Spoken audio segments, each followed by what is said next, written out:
دا ملګری تپوس کوي چې مونږ یو کتاب کتو نو پاغي کې دا جمله لیکلې وه چې سپین پټکي افضل دی او تور پټکي ثابت دی. نو د دې څه مطلب دی؟ نو جواب دا دی چې د دې مطلب دا دی چې نبی اکرم صلی الله علیه وسلم په اکثر اوقاتو کې سپین پټکي والے دی. یو دا خبره. دویمه دا خبره چې نبی علیه الصلاۃ والسلام په لباس کې سپین لباس خوښو او د دې به ترغیب ورکو. نبی علیہ الصلوۃ والسلام یو حدیث کې فرمای البسوا ثيابكم البيض فانه خير ملابسكم وكفنوا فيها موتاكم. تاسو سپین لباس واچوي، دا تاسو د پاره بهترین لباس دی او په دې سپین لباس کې خپل مړی هغه دفن کوي. نو چونکې د سپین لباس ترغیب راغلی دی نو په دې وجه باندې سپین پټکي افضل دی او تور پټکي ثابت. مطلب دا دی چې نبی علیہ الصلوۃ والسلام نه په سم موقعو کې د تور پټکی تړل ثابت دي. نو که څوک تور پټکی پسرای نو جایز دي او که څوک سپین پټکی پسرای نو جایز دي. البته چونکې نبی علیہ السلام ډیرو حالاتو کې سپین پټکی والے دي او د سپین لباس ترغیب ورکړی دی نو د افضلیت مطلب دغه کړي. دا ملګری تپوس کوي چې دا زنانه چرته لاړې شي نو هغه قرباني ورته ست وکړي چې چای اوس کا ډوډۍ خوره، نو دا وایي نه آرام، او بیا چې هغه یې مجبوره کړي نو هغه چای یا ډوډۍ اوس کې وخوري نو د دې په شریعت کې څه حکم دی؟ نو جواب دا دی چې کله بنده یو حلال سیز په ځان باندې حرام کی نو دا په شریعت کې قسم دی.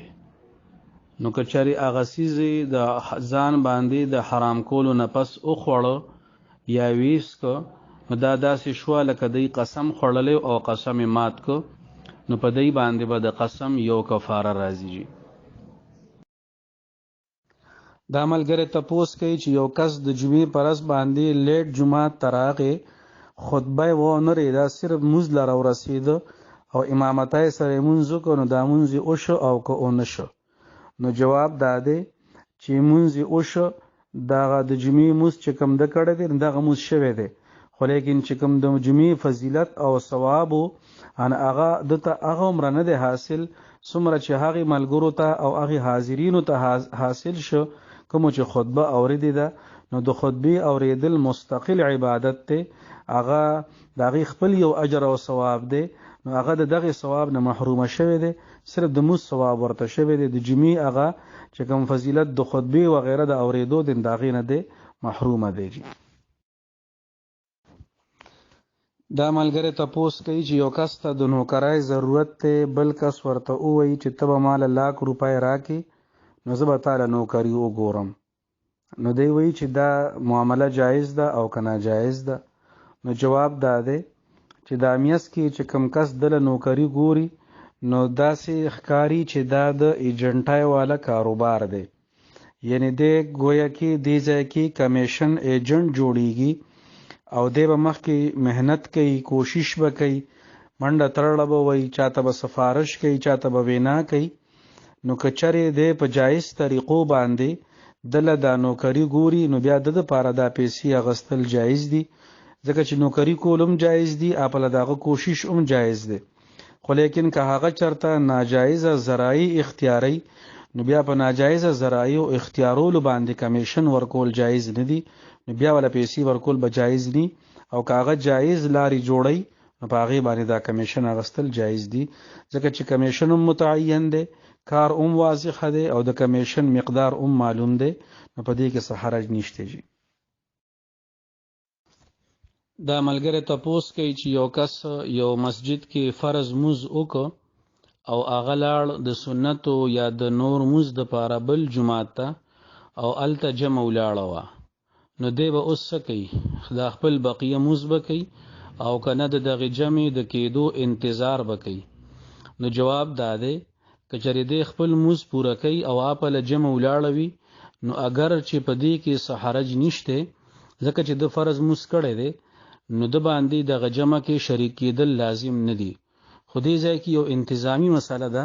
او هغه دا که چېرې په دې کس باندې څوک تهمت لګوي چې ته د امام پسې موز نه کې، هغه ځان له موز هغه جمع کوي ته ځان له موز کې، یا دته مسله جوړیږي یا امام ته مسله جوړیږي چې تا پسې فلان کې کس موز نه کوي، نو که دغه خبرو څه امکان نه وي نو بیا خو پکې څه حرج نشته، او که دغه خبرو امکان وي نو د تهمت د ځای نه خپل ځان بچ کول هم پکار دي، او د تهمت د ځای نه بل مسلمان بچ کول هم بهتر دي. نو بیا دې جمع ختمېدو ته انتظار وکړي، او که دغه مسله نه نو ډایرکټ د خپل موز بقیه پوره کوي، څه مسله پکې نشته جي. دا ملګری تپوس کوي چې یو سړی دی هغه مثال په طور د ماسپخین موز کړی دی او یو مسجد ته راغی، هلته کې جمع موز ولاړ دی، نو که دی هغې پسې نیت تړي د 4 رکعاتو نفلو، نو د 4 رکعاتو نفلو پوره رکعاتونو کې خو قرائت فرض دی، او که دی هغه پسې نیت تړي نو هغه خو 2 رکعاتونو کې امام آخري تش رکعاتونه کوي، نو هغه خو قرائت نه کوي، نو د دې څه حکم دی؟ نو جواب دا دی چې کله د امام پسې اقتدا وکړه د نفلو په نیت باندې،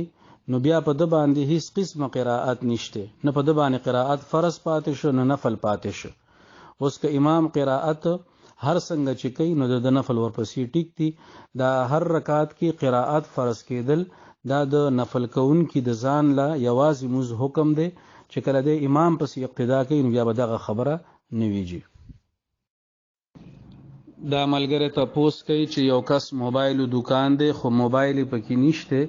صرف د موبایلو کورونه یا سکرینونه پراته دي او یو کمپیوټر هم پروت دی، نو په دغه دکان کې موس کیږي او که نه کیږي؟ نو جواب دا دی چې په کوم دکان کې تصویران نه وي نو که په هغې کې موبایل پرتی وي بند حالت کې په سکرین باندې تصویر نښکاري یا کمپیوټر پروت وي او د هغې په سکرین باندې تصویر نښکاري،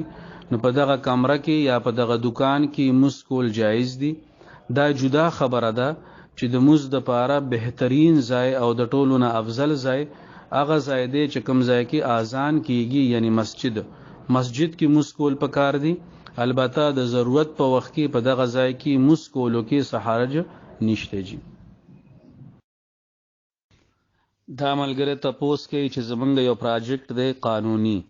په هغې کې موږ له شیعهګان د بجلی ټیکه راکوي، نو موږ د هغې نه ټیکه اخیستی شو او که نه هغې سره موږ سلام دعا کولی شو او که نه او لاس میلاولی شو. نو جواب دا دی چې دنیوي کار کې د شیعهګانو نه ټیکه اخیستل په دې کې څه حرج نشته، په شرط د دې چې کار قانوني او جایز وي. باقي سلام کول هغې ته نه دي پکار، ځکه چې د هغې اکثر عقاید کفریه عقاید دي، نو داسې قسمه خلقو باندې سلام کول جایز نه دي. البته لاس ملاولو کې څه حرج نشته، لاس ملاول جایز دي، خو سلام کول ورته نه دي پکار جي. دا ملګری تپوس کوي چې د قسم کفاره کې د غنمو مقدار 20 کیلو راځي او که 40 کیلو راځي؟ نو جواب دا دی چې چونکې 10 مسکینانو له 2 کیلو غنم ورکول دي نو دا 20 کیلو راځي، خو دې کې د دې خبرې وضاحت ضروری دی چې د 20 کیلو غنمو پیسې که یو کس له ورکړي نو دا به د 2 کیلو قائم مقام وي. بلکې د دې طریقه دا ده چې دغه 10 مسکینانو لدی جدا جدا 2 کیلو غنمو پیسې ورکوي، او که یو مسکین له ورکول غواړي نو بیا به 10 ورځو کې ورکوي. د 2 کیلو غنمو چې څومره پیسې جوړیږي، مثال په طور 100 روپۍ جوړیږي، نو 100 دی ولا یو ورځ ورکي، بل ورځ په دې طریقه باندې دی ورکي. دا ملګری تپوس کوي چې یو ملګری خبره کوله چې دا ګیره پرې خودل دا مستحب عمل دی او که کټکې نو څه ګناه نشته، او دی وی چې د امام احمد ابن حنبل رحمت الله علیه په مذهب کې که ګیره وی کټکې نو څه ګناه نشته. دا دی یو ملګری خبره نقل کوي. نو جواب دا دی چې ګیره پرې خودل د 4 واړو مذاهبو پرو باندې واجب دي، او د یو موټي یعنی 4 غوتو نه کمه ګیره کټکول دا ناجایز او ناروا دي. دا مختصر خبره ده، او د دې خبرو کې مرازي چې څوک وایي چې فلان کې امام داسې وایي، ډینګلې امام داسې وایي، دا ټول منګړب خبرې دي. یو انسان عمل نشي کولی، هغې له په هغې باندې توبه او استغفار او ندامت لازم دی. الله تعالی به ورله انشاءالله د عمل توفیق ورکي، خو لیکن د خپل عمل نه کولو دپاره منګړد جوازونه کتل دا د ګناه نه هغه وایي که نه وي ګناه سے عذر ګناه بدتر دی. هغه ګناه په خپل ځای باندې او هغه ګناه ته د جواز جامه اچول دا د هغې نه بدتر ګناه دی. نو مختصر جواب دا دی چې ګیره څلور ګوتو برابر یعنی د موټي برابر ګیره دا د څلورو مذاهبو په رو باندې واجب ده. د دې نه کمه ګیره کټ کول ناروا او ناجایز دي. او زه تاسو ته دې کلیپ پسې تفصیلی فتوا په دلایلو سره هم درلیږم جی ان شاء الله. دا ملګری تپوس کوي چې د قسم کفاره کې د غنمو مقدار 20 کیلو راځي او که 40 کیلو راځي. نو جواب دا دی چې چونکې 10 مسکینانو له 2 کیلو غنم ورکول دي نو دا 20 کیلو راځي. خو دې کې د دې خبرې وضاحت ضروری دی چې د 20 کیلو غنمو پیسې که یو کس له ورکړي نو دا به د 2 کیلو قائم مقام وي. بلکې د دې طریقه دا ده چې دغه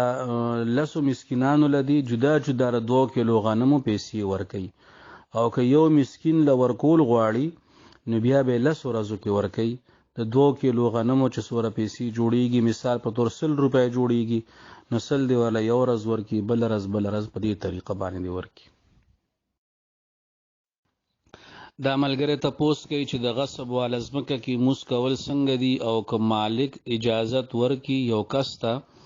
نو بیا د هغې څه حکم دی؟ آیا دغه اجازت به صرف دغه مخصوص کس سره محدود وي یا که څوک هم په هغې کې موس کول غواړي نو موس کولی شي؟ نو جواب دا دی چې د غصب ځمکې مطلب دا دی چې ځمکې مالک یو کس وي او بل کس راشي د هغه نه په زوره باندې ځمکه ایساره کړي. دې ته د غصب ځمکه وایي چونکې دا د بنده حق والی شوی دی او دا کبیره ګناه دی. نو فقها لیکي چې په داسې ځمکه باندې موس کول اگر چې د ده ذمه به فارغه شي یعنی په ده باندې به د دغې منځونو قضا لازم نه وي خو لیکن په موس باندې چې کوم اجر او ثواب مرتب کیږي نو داسې قسمه ځمکه باندې موس کولو سره به د هغې ثواب نه محرومه وي. او چې مالک اجازت ورکي نو که چېرې هغه عام اجازت ورکړی وي نو بیا به د ټولو خلقو موس صحیح وي او که خاص کس ته اجازت ورکړی وي نو بیا به صرف د هغه موس صحیح وي. دا ملګری تپوس کوي چې یو کس سفر کې و به طور مثال د ماسپښین مونځ د هغه په سفر کې راغی او د هغه بالکل خیال نو او هغه 10 رکعاته مونځ وکړو بیا مازدیګر کې هغه کلي ته واپس راغی نو بیا ورته وروستو خیال راغی چې دا ما خو سفرانه مونځ نه دی کړی حالانکې ماله سفرانه مونځ کول پکار و. دی به اوس څه کوي؟ نو جواب دا دی چې دی دې سوچ وکړي که چېرې دغه د ماسپښین مونځ فرض چې کوم دی که دا په داسې طریقه باندې کړی وي چې په 2 رکعات کې چې کومه ناسته ده په اتحیاتو دا ناسته یې کړې وه نو بس د ده مونځ شوی دی دوباره کولو ته ضرورت نشته. او که دغه ناسته د نه وه کړې 2 رکعات باندې کله ناکله بنده نه ییر شي نو بیا اخره کې سجده سهو وکړي نو که ده سره هم داسې قسمه صورتحال مخې ته راغلی نو بیا د ده مونځ نه دی شوی. که د 2 رکعات پسې ناسته نه وي کړي نو بیا به د هغه مونځ دوباره کوي. د ماسپښین مونځ به 2 رکعاته سفرانه کوي او که نه 2 رکعات پسې ناسته شوي وي نو مونځ شوی دی دغه 2 رکعاته فرض شو او 2 رکعاته ورسره نفل شو. جي دا ملګری تپوس کوي چې یو سړی څاروی والي او هغه پای د هغې نه خوري نو د هغه 2 تی خراب شو په هغې کې پای نه راځي نو په دغې څاروي باندې قرباني کیږي او که نه کیږي؟ نو جواب دا دی چې د کم څاروي 2 تی بیکاره وي او خراب وي نو په داسې قسمه څاروي باندې قرباني نه کیږي. جی دا ملګری تپوس کوي چې ما یو مسله اوریدې ده چې د خوب نه څوک راپاسي نو هغه به په لوښي کې یعنی په اوبو کې لاس نه وردن نه کوي او که په اوبو کې لاس وردن نه که نو هغه اوبو او هغه لوښی دواړه پلید دي. نو دی وی چې دا مسله صحیح ده او که نه؟ نو جواب دا دی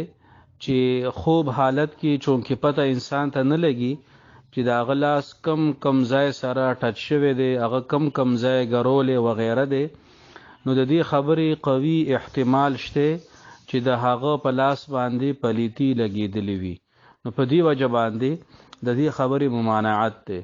باقی که یو انسان پاسېده د خوب نه او د هغه په لاس باندې څه ظاهري پلیتی نه وه څه بدبویي نه وه او هغه لاس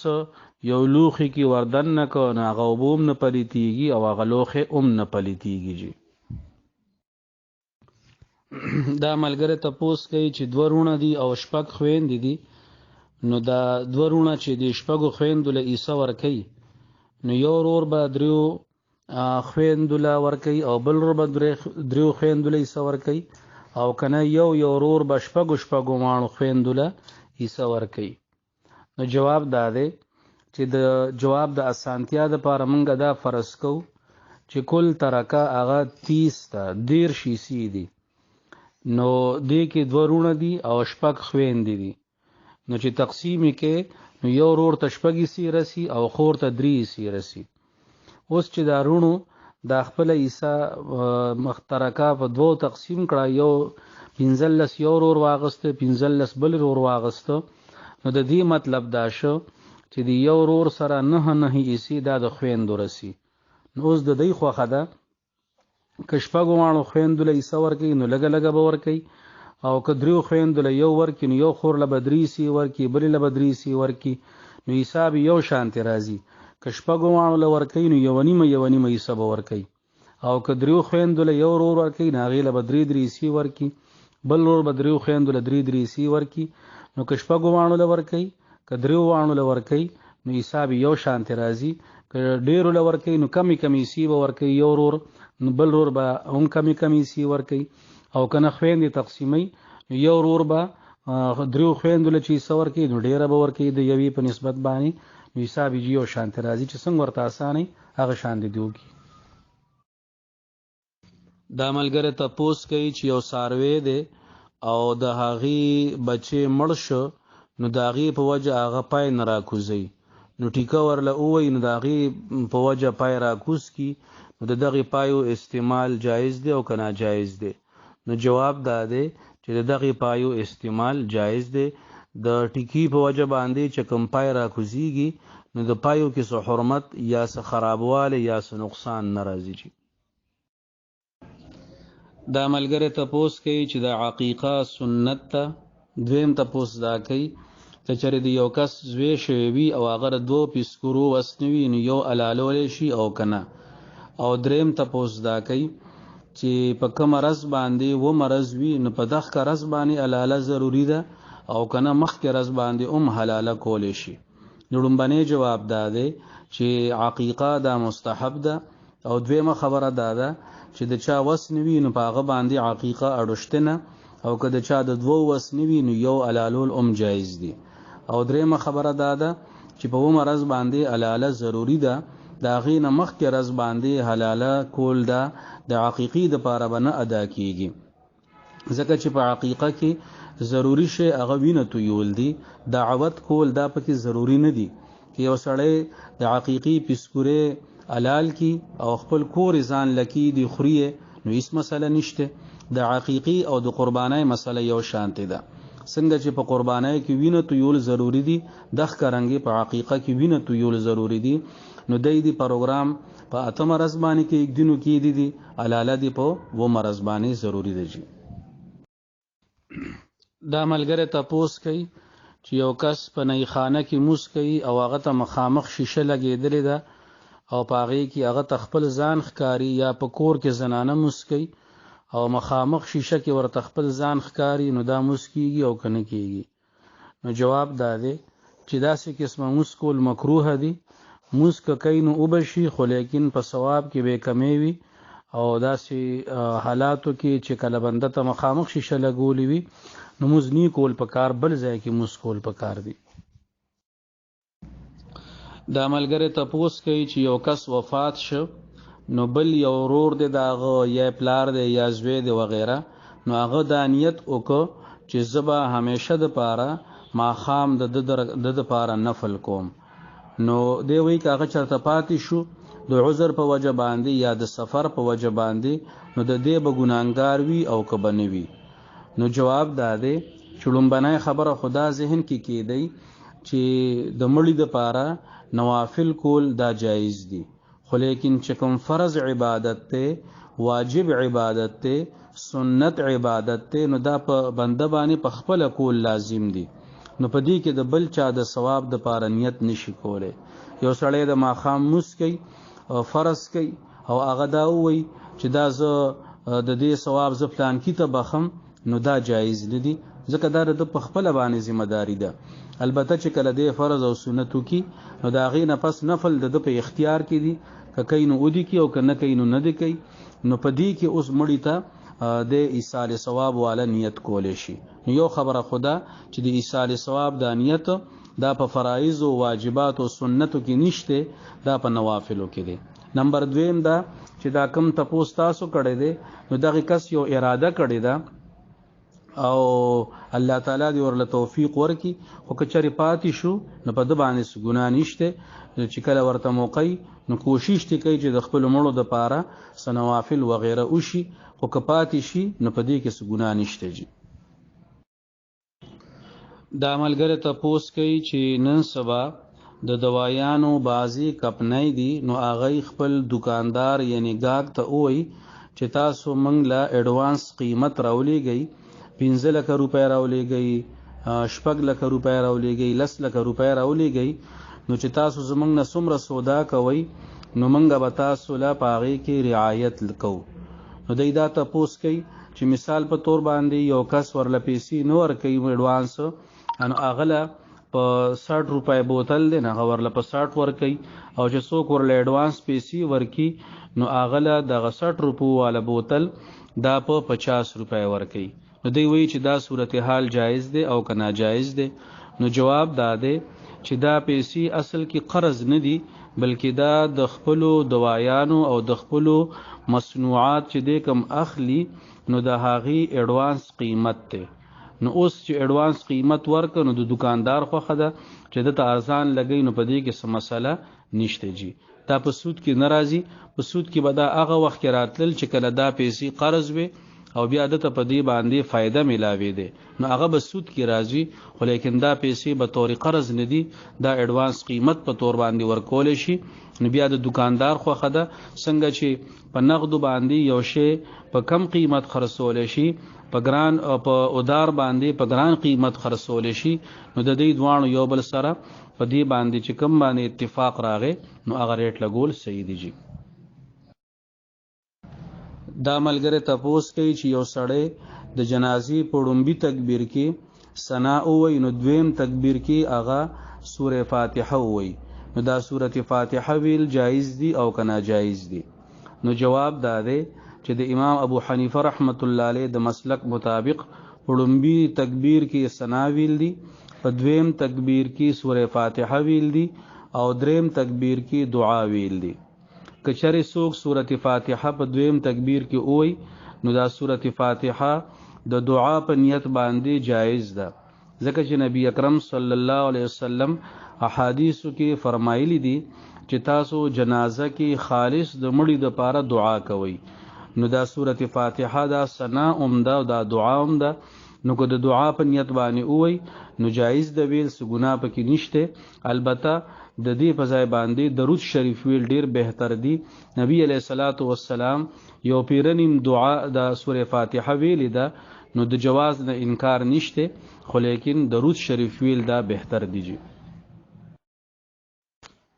دا ملګری تپوس کوي چې یو رکشې والا سره سورلی کېناستې او د هغې نه چانک پاتې شو، د رکشې والا ته پته ونه لګېده چې کله ماښام یې رکشه ودروله نو هغه چانک ولیده، نو ده ته اډو پته نشته چې د کومو سورلو نه دا پاتې شوی دی. 22 ورځې د چانک وګرځو،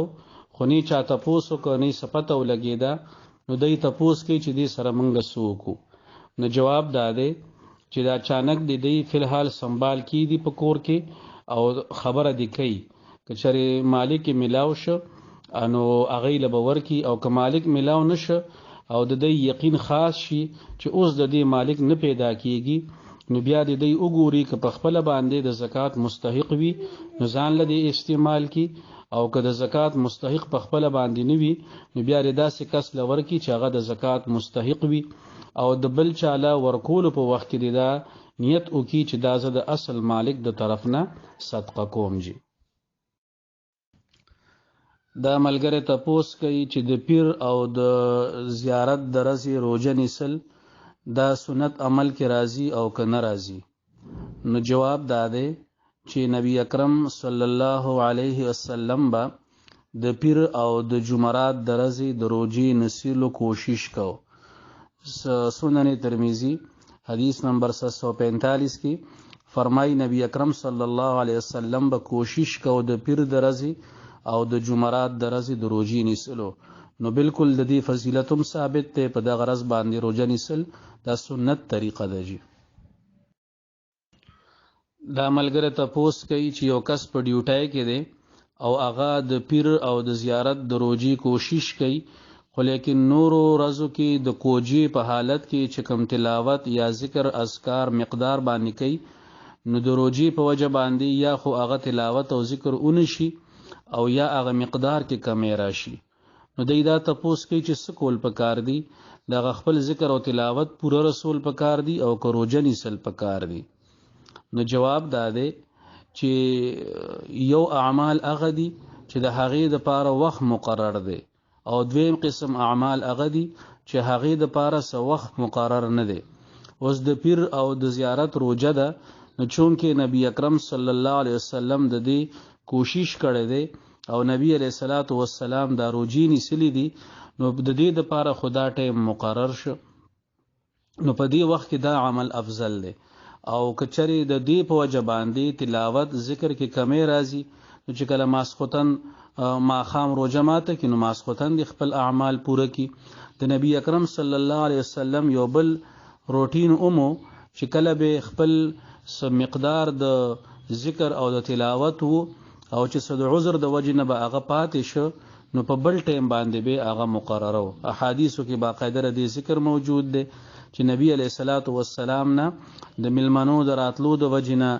یا نور څه مصروفیت د وجې نه تلاوت پاتې شو، په کم ټیم به چې سوره تلاوت کو یا به نور څه وظیفه پاتې شوه، نو هغه به بل ټیم بیا کوله. نو دغه تلاوت بل ټیم هم کېدی شي، دغه کمی بل ټیم هم پوره کېدی شي. نو هغه که د روژې په حالت کې اول د دې کې کوشش وکړي، که خو دې کې څه مشکل راځي انو خیر دی هغه دی بیا بل ټیم پوره کی او د روژې د اهتمام کوي. د دې روژې د اهتمام په برکت باندې به ان شاء الله تعالی دغه اعمالم الله تعالی پوره مقدار کې روان کی. دا ملګری تپوس کوي چې یو کس په موبایل کې قرآن پاک ډاونلوډ کی او په موبایل کې تلاوت کوي، نو په دې کې څه حرج خو نشته. نو جواب دا دی چې بهتره خدا ده چې قرآن پاک کلاو کړی شي او قرآن پاک کې تلاوت وکړی شي، داغي انواراتم سیوا دي، داغي برکاتم سیوا دي، هغې کې توجه هم ډیره وي، ان داغي برکت ډیر زیات دی. البته د ضرورت په وخت کې بنده ته قرآن پاک میسر نه وي، نو قرآن پاک موبایل کې ساتل، هغې کې تلاوت کولو کې هیڅ قسم حرج نشته. البته صرف دوره خبره ضروری ده چې کله موبایل په سکرین باندې کولاو شي حروف اخکاری، نو د اودس نه بغیر باغ نه ټچ کوي، هغه ټچ کولو د پاره اودس کول ضروری دی. جی دا ملګری تپوس کوي چې په مدرسو کې یا په سکولونو کې د پیریډ ختمېدو یا د پیریډ شروع کېدو په دوران کې چې کوم ټالی وهلی شي چې د اوسپنې پلیټ وي او په سټک باندې وي، نو دا ټالی وهل جایز دي او په دې کې د یهودو او د نصارا او ناقوس وغیره سره مشابهت بوي او که به نه وي. نو جواب دا دی چې د اطلاع ورکولو دپاره دغه ټالی غږول دا جایز دي، په دې کې څه قسم حرج نشته. او دا هغه شی نه دی چې کوم د یهودو او د نصارا او ناقوس دی، په هغې کې ساز وي، په دې کې ساز نشته، نو بغیر د ساز والا ګنټۍ غږولو کې څه قسم حرج نشته. جی دا ملګری تپوس کوي چې عامه زندګۍ کې کله یو کس کار کوي، نو بل ملګری ورته ووایي چې ستا د قسم ووایي دا کار به نه کې. زنانه لاړې شي چا کره، هغوی ورله چای پخوي یا ډوډۍ تیاروي، دی ورته وایي ستا د قرآن ووایي تا د قسم ووایي دا کار به نه کې. نو اوس که چرې هغه کس هغه کار وکړي، نو قسم خو هغه نه دی خوړلی، قسم ورته ده ویلی دي، نو که هغه کار وکړو نو د دې څه حکم دی؟ نو جواب دا دی چې داسې الفاظ نه ویل پکار، د الله تبارک وتعالی نوم داسې په وړو وړو خبرو کې اغستل دا نه دی پکار، دا مناسب نه دی، دا د ادب نه خلاف خبره ده. او چې کله یو کس بل ته ووایي چې ستا د قسم وي چې دا کار وکا یا دا کار مکوه، نو په هغه باندې په دې وجه باندې څه شی نه لازمیږي، نه په کول لازمیږي، نه په نه کول لازمیږي. که یو کس بل ته ووي چې ستا د قسم